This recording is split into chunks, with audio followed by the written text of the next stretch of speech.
সবাইকে সুপ্রভাত জানিয়ে আজকের ভিডিওটি শুরু করলাম। তো আজকে রান্না করবো হচ্ছে সয়াবিন দিয়ে আলু দিয়ে ঝোল আর আমের চাটনি। তো তেলটা গরম হতে দিয়েছি, একটা সয়াবিন দিয়ে দেখি। গরম হয়ে গেছে, এবার সয়াবিনগুলো ভেজে নেব।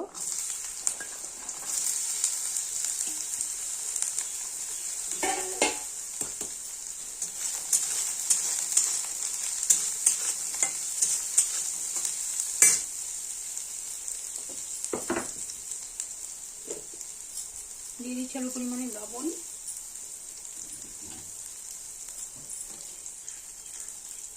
পরিমাণে হলুদ গুঁড়ো।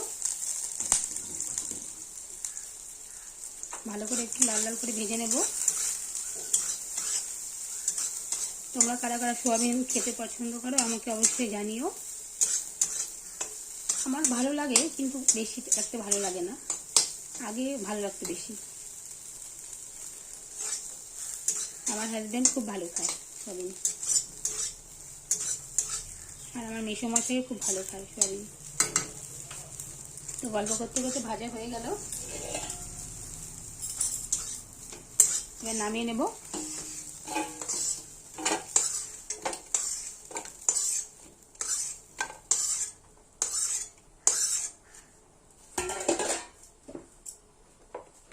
এবার কড়াইতে আবার তেল দিয়ে দিচ্ছি।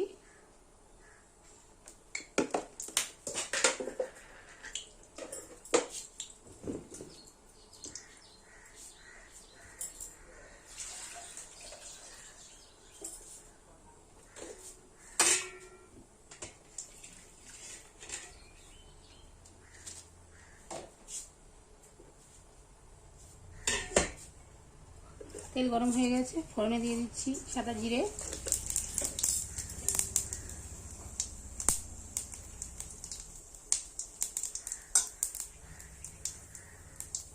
দিয়ে দিচ্ছি পেঁয়াজ কুচি,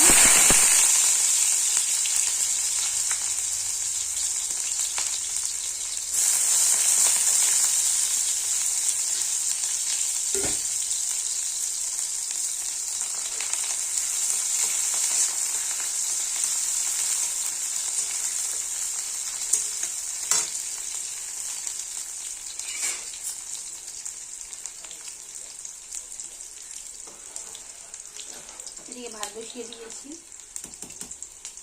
আজকে আমার বোনের জন্মদিন, তার জন্য আজকে হাঁড়িতে ভাতটা বসাইনি, রাত্রিবেলা নিমন্ত্রণ আছে। তো পেঁয়াজ ভাজা ভাজা হয়ে গেছে, এবার দিয়ে দেবো আলু।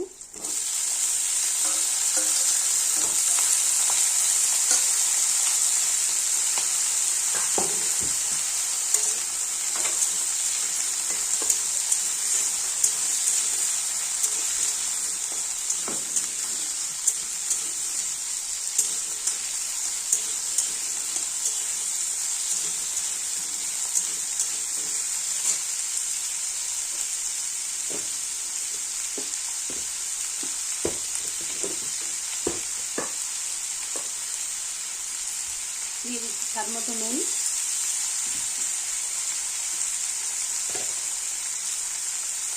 পরিমাণ মতো হলুদ গুঁড়ো,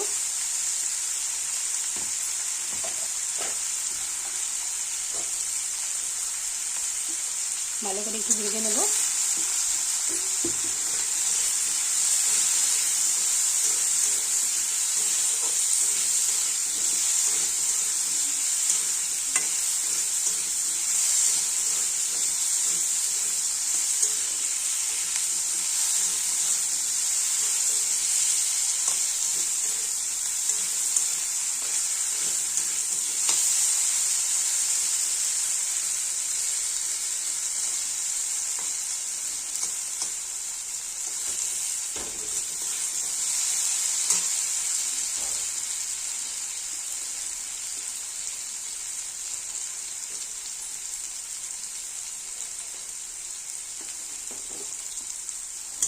ভাজা ভাজা হয়ে গেছে, দিয়ে দেবো এবার লঙ্কার গুঁড়ো,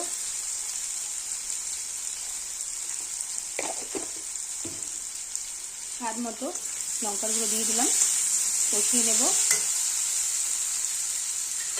অল্প পরিমাণে দিয়ে দিচ্ছি জল, না হলে মশলাটা পুড়ে যাওয়ার চান্স থাকবে।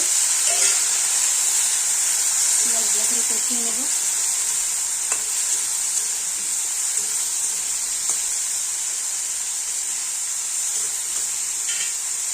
কষানো হয়ে গেছে, এবার ভেজে রাখা সোয়াবিন দিয়ে দিচ্ছি। এবার ভালো করে কষিয়ে নেবো দুটো একসাথে।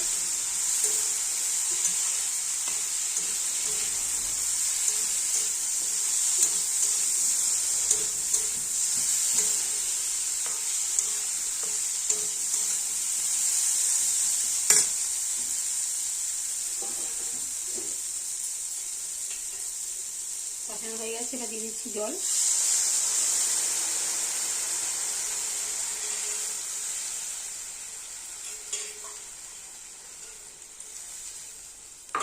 সোয়াবিন রান্নাতে জলটা একটু বেশি লাগে, যদি মাখা মাখা করা হয় তাহলে জলটা একটু কমই দেওয়া হয়, ঝোল করলে একটু বেশি দিতে হয়, না হলে সোয়াবিন সব জল টেনে নেয়। তো এরকমভাবে আমি 10 মিনিট ফুটিয়ে নেব ঝোলটা। দেখে নিলাম, এই যে আলু সেদ্ধ হয়ে গেছে, আর আমি বেশি ঝোল রাখিনি, মাখা মাখাই করেছি। তো কেমন হয়েছে আজকের রেসিপিটি তোমরা অবশ্যই আমাকে জানিও। ভালো লাগলে লাইক কমেন্ট শেয়ার করতে ভুলো না। আমার channel Sagarika Dhananjay lifestyle subscribe করে দিও সবাই। সবাই আমার পাশে থেকো, ধন্যবাদ।